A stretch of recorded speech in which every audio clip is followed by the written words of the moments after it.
le champignon a disparu de nos assiettes. C'est proprement et simplement scandaleux parce que le champignon a d'énormes vertus thérapeutiques. Beaucoup plus qu'une carotte ou la salade, mais le champignon devrait faire partie de nos assiettes. Et je ne vois pas pourquoi on ne lui redonnerait pas une place de choix. D'ailleurs, les publications générales chinoises indiquent que les mangeurs de champignons ont moins de cancer du sein et vivent plus longtemps. AVS avec Philippe Robichon.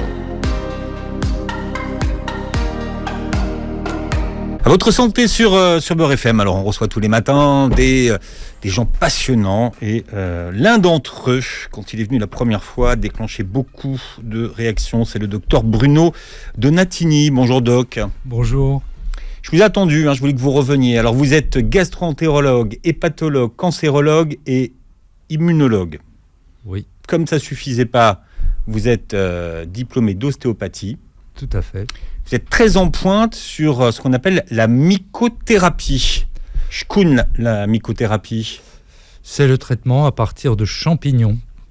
Donc les champignons ont depuis longtemps attiré l'attention, depuis des millénaires en médecine traditionnelle, japonaise, chinoise, un peu moins chez nous, mais se développent très largement étayés par de très belles publications, des produits qui ont de multiples possibilités. Voilà, donc 30 ans de recherche en mycothérapie et vos années de recherche vous ont permis de mettre au point une nouvelle stratégie thérapeutique dans la prise en charge de différentes pathologies et vous êtes le père du mycélium sur écorce, qu'on expliquera ce matin. Vous êtes d'accord avec ça ? Oui, tout à fait. Bien, alors on connaît la phytothérapie, mais on connaît peut-être un peu moins la mycothérapie. C'est de la même famille ou ça ne procède pas exactement de la même façon ? C'est un règne classé végétal un peu à part. Les fibres des végétaux sont classiquement de la lignine, de l'écorce, des fibres de bois, des fibres plus ou moins dures dans les végétaux. Donc ce sont des produits relativement durs et qui n'ont rien à voir avec le monde animal. Le champignon a pour squelette de la chitine et du chitosan. Et c'est le même squelette que les crevettes. Donc vous imaginez un végétal avec un squelette de crevette. Et là, vous vous rapprochez du monde des champignons. Donc un monde totalement à part. Donc premier point. Deuxième point, c'est un monde qui n'a pas besoin de lumière par opposition aux végétaux. Donc déjà, encore un monde à part. Et qui est plutôt symbiotique. Donc il aide à la pousse d'autres végétaux. Il va entourer les racines, aider à capter les minéraux, l'eau et favoriser la croissance. Donc c'est... Même si certains sont des parasites. Certains sont des parasites, mais la plupart sont des symbiotes. Oui, il y en a qui ne favorisent pas la croissance. Tout à fait. Tout à fait. La plupart des champignons vont donc être souterrains et on va connaître surtout le fruit du champignon qui lui va sortir et que l'on va cueillir. Donc ce fruit du champignon a une durée extrêmement éphémère, alors que le blanc du champignon, le mycélium du champignon, les petits rameaux, les ifs comme on les appelle, sont souterrains, vont être interconnectés et durer beaucoup plus longtemps. L'un des organismes... c'est pas ce qui est sorti en fait, c'est ce qui est dessous. C'est ce qui est dessous. Ce qui est dessous, c'est le vrai champignon. Ce qui est dessus, c'est une fructification très éphémère. Et donc le mycélium, ce qui est intéressant, c'est ce mycélium souterrain qui aide toutes les plantes à vivre. Une énorme... C'est la seule vraie symbiose gagnant-gagnant de notre univers. Ce qui veut dire que le principe actif du champignon, c'est le mycélium. Essentiellement. Et si on veut pousser plus loin, pour l'expert, vous avez le mycélium dit secondaire, c'est-à-dire mature, qui est souterrain. Il est identique au mycélium du champignon, le champignon n'ayant juste en ajout qu'un peu de squelette. Donc vous avez le même mycélium souterrain qui se retrouve dans le chapeau, associé à un squelette. Donc il a simplement une forme qui a été rajoutée. C'est le même produit. Donc le mycélium secondaire est plus dense, plus propre que le chapeau. Et il a l'avantage de ne pas être contaminé par des bactéries qui sont en train de le manger dès qu'il est sorti. La mycothérapie, ça apparaît dans les années 70-80 en tant que thérapie. C'est récent, en fait. la mycothérapie moderne, puisque vous le disiez tout à l'heure, les Chinois, eux, consomment des champignons depuis des millénaires, mais c'est quoi, 70-80, c'est ça à peu près? Tout à fait. Et on a une très belle publication qui a attiré mon attention en 1984 dans le Lancet, qui indique qu'on a une baisse de la mortalité dans les cancers du côlon qui sont traités par un champignon qui s'appelle le Coriolus. On va dire que je suis tatillon, mais dans votre livre, vous écrivez 1994 pour la publication du Lancet. C'est l'année où vous le déclic. Voilà, où vous lancez dans les champignons. Oui, parce que je me dis, mais pourquoi ce champignon, le Coriolus, a ses propriétés? Et très vite, d'autres publications convergent, et je trouve même un produit qui est utilisé dans les laboratoires de recherche où on stimule les globules blancs, et ce produit, c'est un extrait du Coriolus. Et je me rappelle d'anciennes formations en immunité à l'Institut Pasteur où on utilisait des lectines, des bêta-glycanes, des extraits de champignons pour stimuler les globules blancs. Et je me dis, bon sang, c'est bien sûr, le champignon est déjà utilisé, même en recherche, comme référence de stimulation. Et vous expliquez que certains champignons, c'est ce qu'on va voir ce matin, peuvent prévenir des cancers, des infections, des maladies cardiovasculaires du cholestérol. Alors, vous avez consacré 2 livres au sujet qui sont introuvables, je dois le dire. Merci de me les avoir prêtés. Ça vaut une blinde aujourd'hui, si vous les cherchez sur Amazon. Je vous demande de les présenter, Doc. Donc le premier, c'est finalement une vision assez simple, mais un petit résumé des champignons les plus intéressants. De façon succincte, je présente le champignon dans son aspect, les différentes publications et ce que l'on peut en faire en pratique. Donc le champignon, il ne faut pas oublier que théoriquement, c'est un aliment. Et il a été pour la plupart utilisé comme tel depuis des milliers d'années.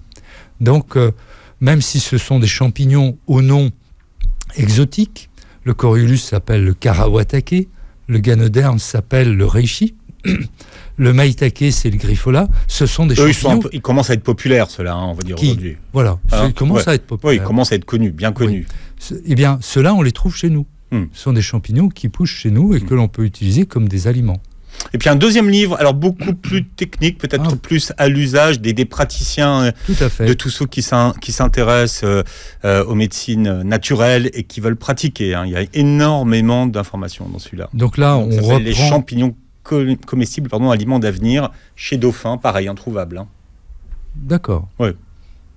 Non, c'est pas qu'il est introuvable, c'est qu'il est cher en fait aujourd'hui. D'accord, donc voilà. Il faut que je retravaille sur une nouvelle version. Il faut faire une nouvelle version, bien sûr. Et en effet, c'est un sujet qui bouge tellement qu'il y a de nouvelles publications. Le Coriolus a fait l'objet maintenant de ce qu'on appelle des méta-analyses, c'est-à-dire de fusion de plusieurs articles qui sont maintenant comme des références, même en oncologie. On a d'autres champignons qui percent, comme le Felinus. On a l'intérêt du Letiporus qui détoxifie les dysbioses digestives. Donc on a toute une palette, une immense recherche récente depuis 2018 qui mérite une mise à jour, en effet. Voilà. Et puis vous publiez aujourd'hui La bouche miroir de votre santé chez Flammarion. Quand vous vous intéressez pour la première fois sur les champignons, vous n'y connaissiez quand même pas grand-chose. Vous êtes allé voir s'il y avait comme littérature et vous découvrez qu'il y a quand même énormément de littérature sur le sujet. Il y a beaucoup de publications scientifiques anglophones et très peu de synthèse. Et puis, il faut faire un petit peu le ménage. Il faut regarder, quand on fait un travail de synthèse, on essaye de faire converger, de faire croiser les informations. Et puis, il faut qu'il y ait, je dirais, une logique derrière tout ça. Donc, la logique, c'est le sucre, le bêta-glycane, et la façon dont le champignon le présente, en quelque sorte. Il ne suffit pas qu'il y ait une substance active, il faut qu'elle puisse être absorbée, il faut qu'elle puisse créer des pontages, il ne faut pas qu'elle abîme non plus, qu'elle stimule trop. Donc, il faut faire un tri. Et ce tri nécessite pas mal de collecte. Je pense qu'en gros, on est à 400-500 articles bien construits que l'on peut utiliser. Mais quand on est face à une telle information, ça met du temps. Quand le livre sort, il y a déjà 2 années de travail pour savoir de compilation et de synthétisation des articles scientifiques qui existent sur le sujet. Et comme vous êtes un peu curieux, vous mettez à cultiver ces champignons.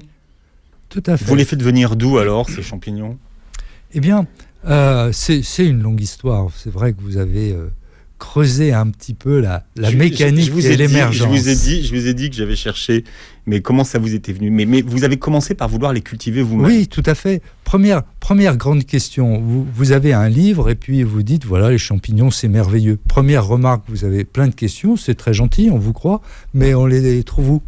Et avec quelle qualité ? Alors, donc j'ai cherché un producteur, si possible en Europe, qui travaille correctement. Au début, j'en ai pas trouvé du tout. Et puis j'en ai trouvé un qui m'a dit, nous on fait du blanc de champignons, mais on cultive pas. Alors au départ, est-ce que le blanc de champignons a les mêmes propriétés que les chapeaux de champignons ? C'est pas sûr. Donc j'ai acheté du blanc de champignons et puis j'ai essayé de les cultiver. Je peux vous dire que le sous-sol a été encombré très longtemps. Parce que ça pousse pas aussi facilement qu'on le pense. Un champignon, c'est très fragile. C'est très fragile et ça n'aime pas du tout les levures. Alors que les levures l'adorent et vont contaminer très vite. Et puis vous avez une belle caisse toute moisie dans votre garage. Et puis, donc, le substrat, il ne faut pas qu'il soit trop mouillé, il faut qu'il soit à bonne température. Et donc, après, j'ai fait une formation pour cultiver les champignons. J'ai une formation officielle de cultivateur. Vous êtes allé chez Truffaut, vous avez fait quoi ? Non, je suis allé à l'étranger. Parmi les meilleurs, on a des structures belges et hollandaises, parce qu'ils sont très équipés pour tout ce qui est autoclave, salle blanche, propreté, et ils font pousser de temps en temps même certaines plantes, certaines algues dans ces milieux-là. Ils sont très forts dans tout ce qui est culture de végétaux. Donc ils sont très en avance sur nous, sur les végétaux, le compost et les champignons. Et qu'est-ce qui était important pour vous dans l'apprentissage de ce processus finalement ? Qu'est-ce que ça vous apportait de plus ? C'est extraordinaire. Si vous voulez vendre un produit, c'est une chose, mais savoir ce qu'il y a à l'intérieur et comment ça marche, c'est autre chose. Donc le champignon, en lui-même, c'est un fruit. Donc le fruit, il va être gorgé de squelettes, mais aussi de pesticides qu'il va puiser. Il va avoir des métaux lourds. Il va pouvoir moisir et contenir des bactéries indésirables, voire quelquefois dangereuses, et des mycotoxines. C'est ainsi que des champignons ont un mycélium très positif, l'armillère miel, mais dès que ça vieillit, c'est extrêmement toxique. Donc, premièrement, ça oblige à faire la différence entre le mycélium et le chapeau. Deuxièmement, vous vous dites, je le fais pousser sur quoi ? Parce que très vite, quand vous apprenez à faire une culture, c'est sur quel substrat. Or, le substrat doit être propre, puisque si vous avez des mycotoxines dans le substrat, ou des métaux, ou des pesticides, le champignon va les concentrer. Par exemple, le champignon de Paris va concentrer les métaux, les mycotoxines. Si vous faites pousser sur de la paille qui est un peu moisie, vous aurez des mycotoxines qui vont détruire l'estomac et l'intestin. Avec le docteur Bruno Donatini, qui est gastro-entérologue, hépatologue, cancérologue et immunologue. Je rappelle à chaque fois toutes vos compétences, ostéopathe, mais aussi vous êtes un expert de mycothérapie. Pour tous ceux qui nous disent la médecine douce, blablabla, les médecines naturelles, il faut dire que vous aimez beaucoup les études scientifiques et beaucoup de ce que vous dites s'appuie sur des résultats scientifiques. Il faut expliquer ça. Oui, c'est pas parce que on utilise la diététique, on donne des conseils sur le sport, le sommeil, qu'on n'est pas très important en termes de résultats et que ça ne se mesure pas. Donc, a priori, vous allez voir un médecin pour des résultats. Ces résultats doivent être mesurables. S'ils sont mesurables, eh bien, vous le mesurez et vous le publiez. Et ce n'est pas parce qu'il s'agit d'aliments ou de conseils généraux, comme nettoyer sa bouche, par exemple, que ça n'est pas fondamental pour la santé. Nous avons vu que nettoyer sa bouche diminuait les Alzheimer, les cancers du côlon. Si vous mangez correctement des fibres, si vous de temps en temps effectuez un jeûne intermittent, vous aurez une meilleure flore et ça ira beaucoup mieux, vous aurez une bien meilleure santé. Et donc le champignon a disparu de nos assiettes, c'est proprement et simplement scandaleux parce que le champignon a d'énormes vertus thérapeutiques. beaucoup plus qu'une carotte. J'ai rien contre la carotte ou la salade, mais le champignon devrait faire partie de nos assiettes. Et je ne vois pas pourquoi on ne lui redonnerait pas une place de choix. D'ailleurs, les publications générales chinoises indiquent que les mangeurs de champignons ont moins de cancer du sein et vivent plus longtemps. Et vous expliquez que si on prend une des caractéristiques des champignons, si on parle de l'immunostimulation, il n'y a rien d'autre de comparable aux champignons. C'est certain, il n'y a aucun doute sur ça. Rien n'existe parmi le monde végétal, hormis certains champignons, rien n'existe en termes d'équivalent. C'est-à-dire que l'échinacea ne va pas stimuler les lymphocytes et n'a pas d'effet sur la survie avec chimiothérapie ou en cancérologie. Les publications sont indiscutables. Le Corylus, le Félinus augmentent la survie chez les patients atteints de certains cancers, comme les adénocarcinomes. C'est indiscutable. Donc, à tel point que la tentation est grande pour les autorités de déclasser l'aliment et d'essayer d'en faire un médicament. On a du lobbying actuellement pour arriver à déclasser ces produits. Donc, il faut absolument tout faire pour les maintenir dans le giron global de l'alimentation. Alors, en gros, quelles sont les propriétés thérapeutiques des champignons? Là, on est en train de parler d'ailleurs de quels champignons? Est-ce que c'est des champignons? Est-ce que c'est le cèpe? Est-ce que c'est le champignon de Paris ou ce sont d'autres champignons? Alors, classiquement, on va avoir des champignons ligneux, donc qui vont pousser sur le bois et qui vont le décomposer. Ces champignons ont un versant mycélien qui vont être à la fois dans la terre et dans le bois qu'ils sont en train de consommer. Ils vont déliniser. Donc ces champignons, ce n'est pas le cèpe. Le cèpe va contenir du sélénium, de la lysine, c'est intéressant, ça stimule modérément l'immunité, mais ça n'est pas suffisant. Le champignon de Paris, c'est un légume qui est relativement neutre en termes de propriétés thérapeutiques et qui peut avoir des effets toxiques s'il est cultivé sur un mauvais substrat. En revanche, vous avez la pleurote qui est très connue et qui est très bénéfique et qui va toujours décontaminer son substrat. Même si vous avez des toxines, elles vont être découpées. Donc la pleurote, c'est très positif. Ça va avoir un effet régulateur hormonal, donc tout ce qui est ménopause, endométriose, ça va aider l'os à se consolider. Et puis, on va avoir un effet de baisse du cholestérol. Ça contient d'ailleurs l'équivalent des médicaments anti-cholestérol qui sont actuellement sur le marché. L'industriel a copié la pleurote. Il y a quelque chose dans la pleurote qui est dans les statines aujourd'hui? Exactement. C'était le point de départ de vos recherches, puisque vous avez constaté ça, et donc effectivement... Absolument. Tout à fait. Donc c'est la même fonction qu'un médicament actuel. Donc, alors attention, quand on dit même fonction, c'est-à-dire que... on retrouve les mêmes enzymes que celles qui vont baisser le cholestérol à partir des statines.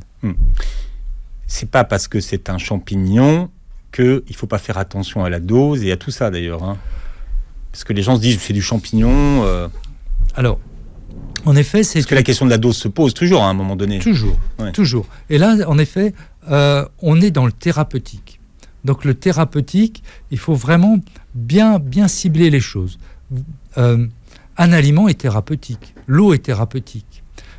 C'est un aliment parce que vous pouvez en prendre une grosse dose sans être intoxiqué. Vous avez, premièrement, une utilisation sur du long terme par une large population avec des doses qui fluctuent de quelques grammes à plusieurs verres ou plusieurs centaines de grammes. Donc, ce que l'on n'a pas avec un médicament ou un complément alimentaire qui est une concentration. Donc, l'aliment est toujours moins toxique qu'un extrait. Et si vous concentrez encore l'extrait ou si vous le perfectionnez, vous avez un médicament. Donc, un médicament a des effets secondaires importants. Un complément alimentaire peut avoir des effets secondaires si vous dépassez la dose recommandée. En revanche, un aliment, théoriquement, vous avez peu de problèmes. Il va permettre d'être consommé sans toxicité parce qu'il est associé à des fibres. Les fibres qui vont diminuer ou prolonger son absorption. Donc l'effet mycélien va être optimisé par un effet fibre. Alors que l'effet mycélien et sa toxicité vont être accrus par un extrait. Vous faites un extrait de champignon, c'est un complément alimentaire, vous avez plus de risques d'hyperstimulation. Alors, j'aimerais qu'on revienne sur les propriétés thérapeutiques des champignons. Donc, on a vu la pleurote. Premier exemple, donc là, c'est cholestérol. Ou alors l'os ou l'estrogène. Deuxième grand champignon, le maïtake, le grifola, qui va être plutôt utilisé pour la minceur, la baisse également un peu du cholestérol, de la glycémie, mais c'est surtout la baisse de la graisse dans le pancréas en bloquant les lipases pancréatiques. Il a une fonction de blocage. Et vous avez un troisième grand groupe qui sont les immunostimulants, on en a déjà parlé, le Coriolus, le Ganoderme, le Félinus, qui eux, par le biais de sucre, vont hyperstimuler. Le Coriolus va avoir un effet supplémentaire, il va bloquer un récepteur qui s'appelle le Toll-like récepteur 2 et il va baisser l'inflammation. Et vous aurez aussi un effet sur les suppresseurs qui seront bloqués. Quand on bloque un suppresseur, on a un effet positif, bien entendu. Donc ça, ce sont des stimulants de l'immunité naturelle. Troisième grand volet. Et un dernier volet, pour illustrer, c'est le héricium. Le héricium, c'est un champignon qui stimule un facteur qui s'appelle le NGF, Neuronal Growth Factor, et qui aide à la repousse des muqueuses et des petits nerfs. Donc quand vous voulez réparer quelque chose d'abîmé, on va recourir au héricium. Une muqueuse digestive, un estomac qui ne se vide pas bien, un intestin grêle défaillant. Donc le principe thérapeutique est toujours le même. Vous avez une défaillance majeure qui nuit à la survie immédiate. Par exemple, vous faites un Covid, vous faites un cancer, vous faites des infections à répétition, c'est l'immunité d'abord. On préserve le tissu, on préserve la personne. Deuxième volet, comme on l'a vu dans le livre La Bouche, il faut un bon microbiote, diversifié, une bouche propre, des bonnes bactéries. Un bon biofilm. Un bon biofilm.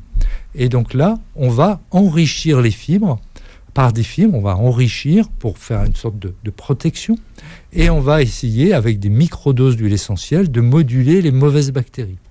Et enfin, on va réparer parce que détruire des virus et des mauvaises bactéries, ça ne répare pas. Donc on va essayer de réparer une fonction. Ça, c'est très important, cette notion de médecine dite complémentaire, qui n'est pas complémentaire, c'est il y a une fonction. La fonction de salivation, mastication, la fonction de supporter le stress, de bien dormir, de chanter, de rire, de comprendre. Tout ça sont des fonctions. Vider son estomac aussi. Le remplir aussi, c'est une fonction.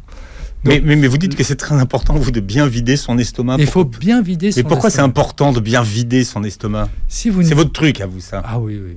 Si vous ne videz pas votre estomac, bon, déjà, faut savoir que le nerf qui est en charge de ça, le nerf vague, a une fonction de vidange. Il vide le cœur, il vide le poumon, il vide les sécrétions pancréatiques, les voies biliaires, les selles biliaires. Il a une fonction de vidange. Normalement, tout doit être vidé rapidement, en 2 heures. C'est que la partie basse qui ne dépend pas du nerf vague, qui est une rétention. On retient la vessie, le bébé, les selles.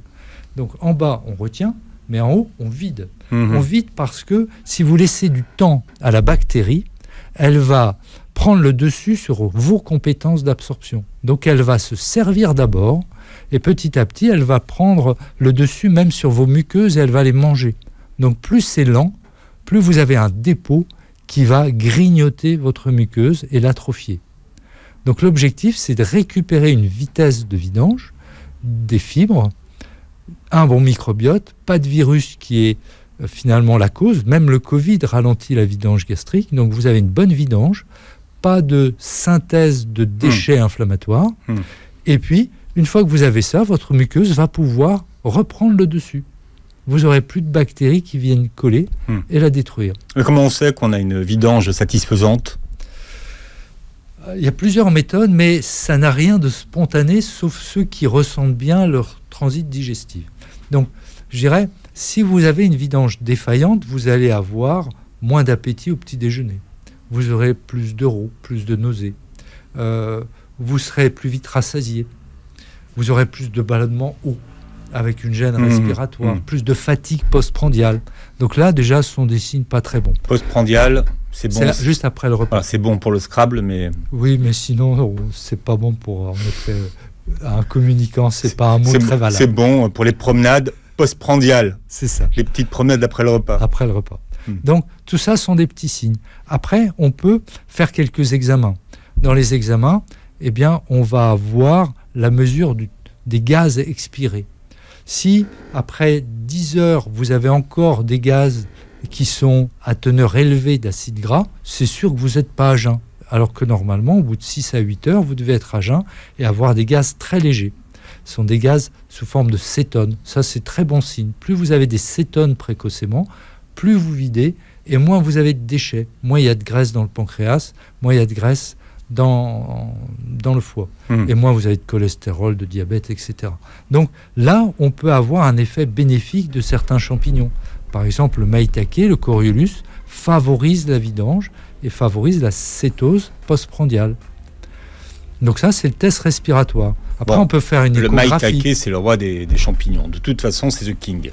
Oui, c'est sa dénomination par tous les orientaux. Donc, ils vont préférer le maïtake. Je dois avouer que je préfère le coriolus, mais le maïtake a encore toute sa place dans le syndrome métabolique. Voilà, première émission sur la mycothérapie qu'on explique ce matin avec le docteur Donatini qui est avec nous, Bruno Donatini. Vous êtes un des grands spécialistes en France de la mycothérapie. Vous faites des formations ? Oui, c'est un sujet qui, je dirais, prend de l'ampleur, qui méritait d'être structuré, donc une formation s'imposait. Et essentiellement, la formation que je recommanderais, c'est la formation ECIM, E-C-I-M. Donc c'est une formation sur 5 week-ends avec une formation théorique et pratique. Il y a de la place pour 2023 ? Il n'y a plus de place pour 2023. C'est pour ça qu'on parle de la formation, il n'y a plus de place pour 2023. Moi, les gens m'appellent pour avoir le contact du docteur Donatini pour me dire est-ce que je peux avoir une place en formation. Alors, c'est demain 2023 pratiquement. Oui, donc ça veut dire que c'est pour 2024, c'est ça ? C'est pour 2024. 2024. Combien ? 8 week-ends ? 5 à 6 week-ends. 5 à 6 week-ends. D'accord. En présentiel ? Il y a une partie de présentiel, il y a une partie qui peut être en visio. C'est passionnant. Alors l'immunostimulation, déjà, comment on peut la mesurer ? Comment est-ce qu'on peut savoir les effets du champignon sur notre système immunitaire ? Eh bien, il ne faut pas oublier que la clinique, c'est quelque chose d'important. Donc, tout d'abord, on ne va pas l'adresser à toutes les personnes, cette immunostimulation. Donc, on va focaliser sur des gens ayant des déficits. Le déficit, c'est au moins 2 infections virales modérées à sévères dans l'année. Vous faites 2 grippes ou vous faites une grippe, un Covid, vous avez une immunosuppression, surtout si cette grippe a duré plus de 3 à 4 jours. Donc ça, c'est le premier point. Deuxième point, l'herpès labial ou génital est un signe d'immunosuppression. Alors pourquoi il ne faut pas laisser passer un herpès ? Ça, c'est aussi un sujet sur lequel vous êtes très pointu. C'est fondamental. Un herpès est un virus neurotrope. Il est associé au risque d'inflammation chronique du système nerveux central, officiellement associé au risque accru d'Alzheimer. Donc on ne laisse pas passer des herpès à répétition, premièrement.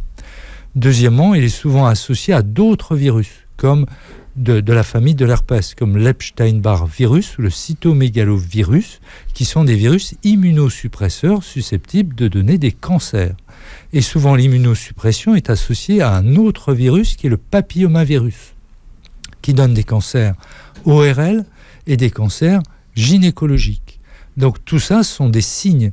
Si vous êtes papillomavirus positif, au niveau d'un frottis, si vous avez une sérologie cytomégalovirus positif, vous avez une immunosuppression, surtout si vous avez un herpès. Donc tout ça sont des signes qui, dès l'interrogatoire, alertent le praticien. Mais est-ce qu'on peut mesurer l'effet que la prise de champignons a sur le système ? Deuxième volet, bien entendu, vous donnez un traitement immunostimulant chez ces patients et ces symptômes doivent diminuer. Plus d'herpès, moins de maladies parodontales, pas de zona, beaucoup moins d'infections à répétition. Deuxième volet, la biologie. Vous faites une prise de sang au départ, vous avez un nombre de lymphocytes et ce nombre doit augmenter d'au moins 10, 15, 20% après 3 mois de prise du champignon. Donc là, c'est factuel, biologique. Ensuite, vous pouvez mesurer, c'est plus long, souvent c'est 1 an et demi. La mycothérapie peut prendre du temps chez les immunosupprimés sévères et vous avez une baisse de la sérologie du cytomégalovirus. Donc petit à petit, vous éliminez ces virus, ils ne s'expriment plus, les anticorps baissent et vous êtes débarrassé de ces monstres qui favorise l'immunosuppression. La mycothérapie, c'est un système qui est préventif ou curatif ? Vous avez les deux. Vous allez traiter un herpès qui s'exprime et vous allez augmenter d'un palier les défenses immunitaires. Vous aurez une meilleure réponse immunologique, plus d'anticorps après une infection, donc ça durera plus longtemps, vous serez protégé plus longtemps.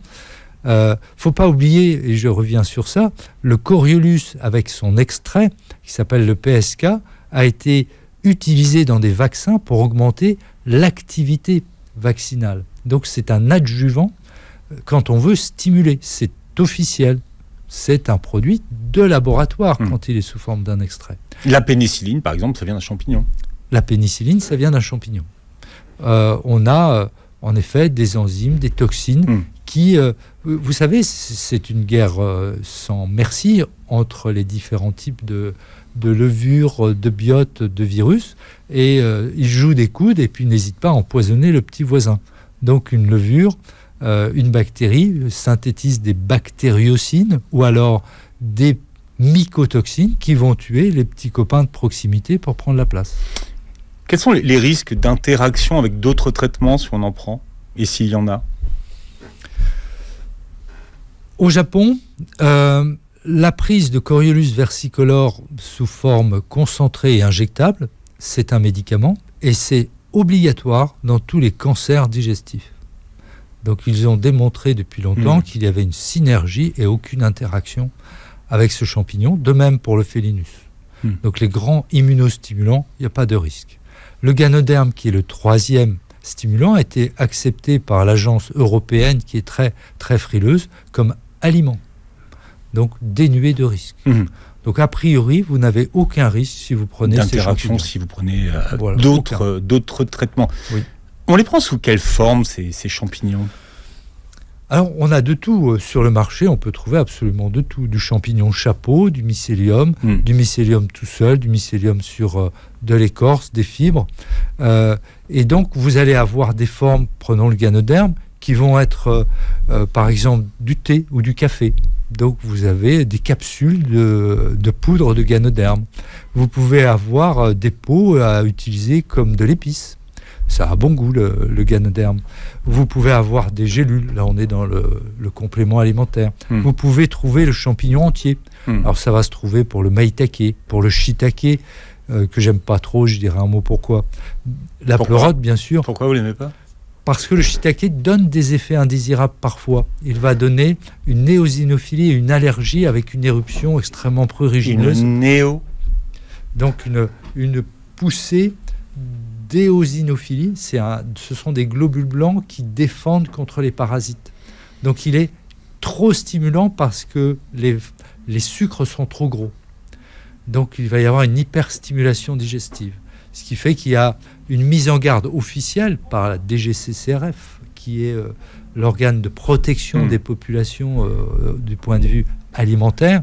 Donc il faut qu'il soit bien cuit. Et en fait, il faudrait qu'il soit... Des fraudes. Voilà, en fait, il faut qu'il soit très cuit. Et les populations, je dirais, européennes ne sont pas faites pour consommer beaucoup de shiitake. Le fait justement de cuisiner ces champignons, de les cuire, est-ce que ça modifie leurs propriétés ? Les sucres résistent à de hautes températures, en général plus de 200 degrés. Donc vous ne dénaturerez pas les sucres immunostimulants. La pleurote, vous ne la ferez pas cuire de façon élevée. En général, c'est 60-70 degrés, donc les enzymes seront respectées. Et donc, vous n'avez pas de risque de dénaturer un champignon par la cuisson. On dit la pleurote ou le pleurote ? La pleurote. D'accord. C'est une fille ? Oui. Où on trouve un bon mycothérapeute ? Un bon mycothérapeute, je pense, vous avez l'ECIM pour les reciter, ECIM. Donc il y a une sorte d'agenda des thérapeutes qui ont été formés. L'avantage de ces thérapeutes, c'est qu'ils auront, je dirais, une méthode d'utilisation. C'est pas le tout de pouvoir conseiller des bons champignons, des bons mycélias et donner de bonnes adresses. C'est aussi les utiliser à bon escient, bien entendu. Donc moi j'aime bien la méthode qui est nettoyer d'abord avant de stimuler. Donc on nettoie les virus, on nettoie la flore et on stimule qu'après, parce que comme je l'ai dit dans le livre La bouche, si vous stimulez le nerf vague et qu'il y a des déchets à l'intérieur, vous amenez les déchets, dans 80% des cas, au cerveau. Donc, vous devez nettoyer d'abord. Et cette méthode, c'est une méthode de thérapeute. Je montre votre livre parce que vous disiez le pleurote, quand vous avez écrit votre livre, c'était le pleurote. Je me suis dit, il a changé de sexe entre temps. Et je voulais savoir pourquoi vous disiez le pleurote d'ailleurs. C'est impitoyable. Hein. Non, mais c'est parce que quand j'ai lu votre livre. C'est la pleurote. C'est la pleurote. Oh là là. Voilà. Non, mais j'ai cru qu'il s'était passé quelque chose avec la pleurote en 30 ans. Pas du tout. C'est vrai. Pas du tout. Donc, c'est la pleurote. C'est la pleurote. Faut pas me laisser de livre entre les mains, moi, vous savez. Mais j'ai vu ça. Non. Je vous en donnerai plus. Hein. Non, en plus, non, mais je vous les rends, ceux-là. Il faut les garder parce que peut-être qu'ils peuvent servir à quelqu'un. Bon, alors il y a beaucoup de gens qui vont se dire oui, alors moi ça m'intéresse la mycothérapie, je voudrais trouver quelqu'un qui soigne comme ça. Donc effectivement, il faut être certain des thérapeutes vers qui on renvoie. Je rappelle que vous êtes médecin de formation, donc c'est bien quand on a la double casquette. Bien, ça donne une certaine rigueur et c'est normal que l'on ait confiance en son médecin. Le médecin va... la particularité, c'est le diagnostic. Un médecin fait un diagnostic, le vérifie, le confirme, il refait des examens, il demande un avis à un confrère et en définitive, il ne va pas laisser traîner longtemps un doute, il a un diagnostic. Pour pouvoir traiter correctement, il faut focaliser toutes les possibilités. Mais avant de prendre des champignons, faites le diagnostic. Font un diagnostic. Bien sûr, on ne prend pas un champignon pour traiter quelque chose d'inconnu. Il faut une stratégie. Oui, mais les gens aujourd'hui sur Internet, vous savez, c'est pas bien. Ils font leur propre diagnostic. C'est pas bien. Premièrement, vous avez fait votre diagnostic, faites-le vérifier par un médecin. Ça, c'est la base. Vous ne pouvez pas tomber malade tout seul et vous ne pouvez pas guérir tout seul, sans examen complémentaire, sans vérification et l'avis d'une personne tierce formée, compétente, spécialisée. Bon, vous avez du boulot. Hein. Vous avez des livres à réécrire sur les champignons. Et vous publiez La bouche, miroir de votre santé chez Flammarion. Et oui, puisque ça part de la bouche. Ça part de Strate numéro 1, la bouche. Non, on n'a plus le temps, Doc. Mais vous reviendrez. Bien volontiers. Bon, voilà, rendez-vous est pris. Vous réécouterez l'émission podcast sur beurrefm.net et vous verrez cette vidéo sur la chaîne YouTube. Merci d'avoir été avec nous et très belle journée santé sur Beurre FM.